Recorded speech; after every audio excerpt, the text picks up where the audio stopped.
Cape Wind is the highest priced renewable power currently available. We believe that we should be going for the cheapest renewable power first to get as much renewable power as possible for the lowest cost. It's obviously more expensive, the Cape Wind power, at least as the numbers we've been seeing so far. But that's not the entire energy supply.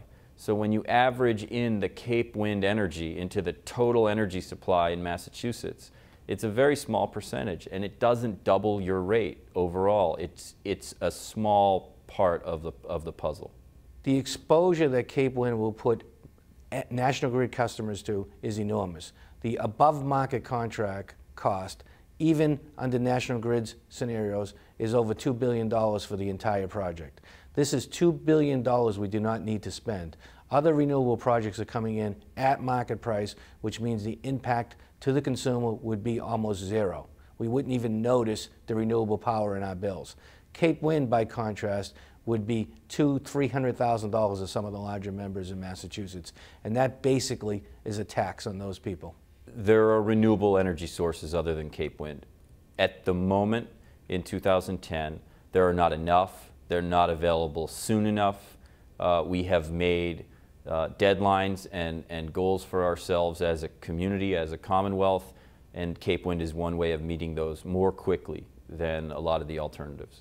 Well, Cape Wind is going to be paid for, at least under the contract that we're talking about, only by National Grid ratepayers. It is not being paid for by the taxpayers of Massachusetts. It is not primarily being paid for by the taxpayers of the United States. If the government thinks that this is a good project, then the government should be spending taxpayer money for it and not National Grid ratepayer money for it. So we're at a point of inflection. We're renegotiating about what does America need. And the business community wants to sell products that meet those needs. Renewable energy is one of them. It's not just a business project, and it's not just a government project. It's a public interest project.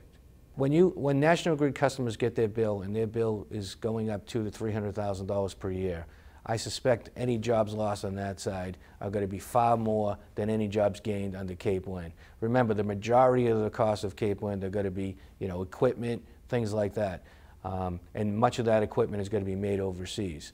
The job losses from taking $2 billion out of the economy from the hardworking men and women in National Grid territory will be enormous and will completely overshadow any gains we will get by Cape Wind.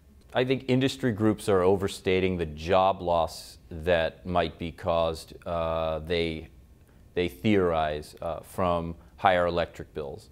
The response to that is cost of doing business is always fundamental.